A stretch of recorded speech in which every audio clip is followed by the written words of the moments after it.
जलाराम मंदिर के बगल में शांति कॉम्प्लेक्स के फर्स्ट फ्लोर पे एक बिल्डर है गिरिराज सिंह हिम्मत सिंह जाडेजा, उसकी ऑफिस में एक फायरिंग की घटना बनी थी।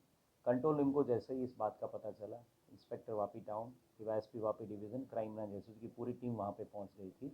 और जो फायरिंग करने वाला शख्स है गिरिराज सिंह हिम्मत सिंह जाडेजा, वो और उसके साथ जो पिस्टल थी उसकी लाइव राउंड के साथ, वो हमने कब्जे कर लिया है। इस पूरी मैटर में जो पूछताछ हमने करी है उसमें ये ध्यान पे आया है कि एक शिव शक्ति डेवलपर्स जो है, अलग अलग पार्टनर से 10 लोग, उन्होंने इस गिरिराज सिंह से एक ज़मीन खरीदी थी और उस ज़मीन के पेमेंट करने के बाद जब इन्होंने इस ज़मीन की जो सेल डीड करनी होती, वेचान जब करने की बात आई, तब उनको पता चला कि उनकी जानकारी के बगैर, शिव शक्ति डेवलपर्स की जानकारी के बगैर गिरिराज सिंह ने बैंक ऑफ बड़ौदा की एक लोन 2.5 CR की लोन का बोझा जो है, डेट है, वो ज़मीन पे डलवा दी थी। और इसी वजह से ये ज़मीन जो थी वो शिव शक्ति डेवलपर्स के नाम नहीं हो रही थी। और इसी के चलते काफ़ी टाइम से शिव शक्ति डेवलपर्स गिरिराज सिंह को बहुत रिक्वेस्ट कर रहे थे कि ये ज़मीन के ऊपर जो आपने डेट या बोझा जो डाला है उसको हटवा लीजिए। और आज उसी के बात करने के लिए सारे जो डेवलपर्स है, शिव शक्ति डेवलपर्स के भागीदार, साथ में उसे मिलने गए थे। और उसका काफ़ी टाइम तक वेट करने के बाद जब गिरिराज सिंह को लगा कि ये डेवलपर्स आज मेरी ऑफिस से जाने वाले नहीं है, तो अचानक से जो छुपा हुआ था बाथरूम में से, वहाँ से निकल के उसने 3 राउंड फायरिंग किए, 2 राउंड फायरिंग किया और 1 राउंड मिस फायर हुआ था। और वहाँ पे जो मौजूद थे सभी लोगों ने ये देखा हुआ है। और इस केस में गिरिराज सिंह हिम्मत सिंह जाडेजा के खिलाफ अटेम्प्ट टू मर्डर और आर्म्स एक्ट की कलमों के मुताबिक गुना दाखिल करने की कार्रवाई अभी वापी टाउन पुलिस स्टेशन में शुरू कर दी गई है।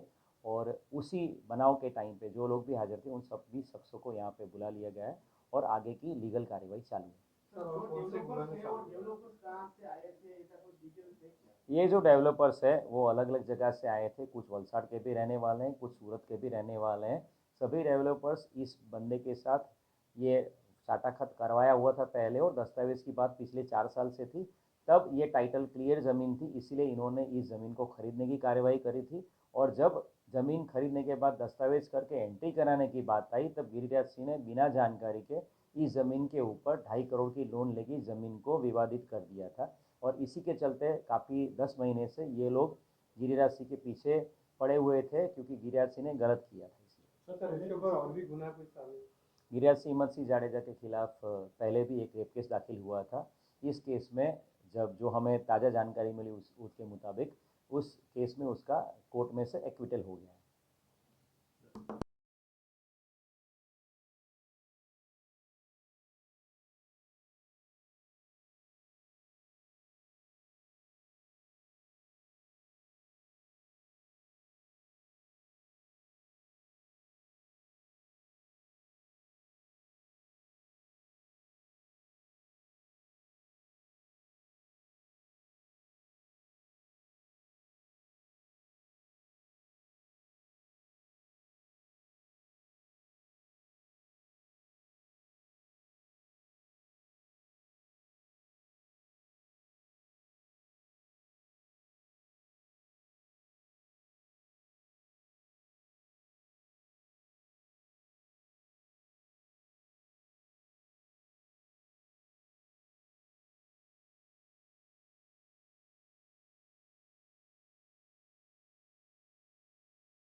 વાપી ટાઉન પોલીસ વિસ્તારના જલારામ મંદિર પાસે હાઈવે ઉપર જે શાંતિ કોમ્પ્લેક્સ આવેલું છે, એના પહેલા માળે એક બિલ્ડર ગિરિરાજસિંહ જાડેજા છે, એની ઓફિસમાં આજે બપોરના સમયે 1 થી 2ની વચ્ચે ફાયરિંગની ઘટના બનેલી હતી। પોલીસ કંટ્રોલ રૂમમાં માહિતી મળતાની સાથે DYSP Vapi division, PI Vapi town, crime branch, SOG તમામ અધિકારી તાત્કાલિક પહોંચી ગયા હતા। જે વ્યક્તિ દ્વારા ફાયરિંગ કરવામાં આવ્યું છે, ગિરિરાજસિંહ હિમ્મતસિંહ જાડેજા, એને જે હથિયાર હતું જેનાથી એને ફાયરિંગ કર્યું છે એની સાથે એને રાઉન્ડ અપ કરી લેવામાં આવ્યો છે। અને બનાવના સ્થળે ચેક કરતાં ટોટલ 3 રાઉન્ડ ફાયરિંગ કરવામાં આવ્યું છે। એમાં 2 રાઉન્ડ ફાયરિંગના જે એમ્પ્ટી કેસીસ છે એ પણ મળી ગયા છે અને 1 રાઉન્ડ છે મિસફાયર થયો તો એ પણ મળી ગયો છે। સર, આ ઘટના શા માટે કરવામાં આવેલી અને કઈ જમીનનો મામલો છે? જે બનાવના સ્થળે જે લોકો હાજર હતા એ લોકો, જે ઓફિસમાં કામ કરતા તમામ સ્ટાફ અને પ્રાથમિક જે ગિરિરાજસિંહ છે એની પૂછપરછ કરતા આખી વિગત 2019થી એક જમીન બાબતની છે. છરવાળાની સર્વે નંબર 217/1 જે જમીન છે એનો સાટાખત કરાર ગિરિરાજસિંહ હિંમતસિંહ જાડેજા સાથે શિવશક્તિ ડેવલપર્સ નામની એક ભાગીદારી પેઢીએ કર્યો હતો અને એ ભાગીદારી પેઢીએ કટકે ટોટલ 5,29,00,000 રૂપિયા જેટલા એ ગિરિરાજસિંહ જાડેજાને આપ્યા હતા.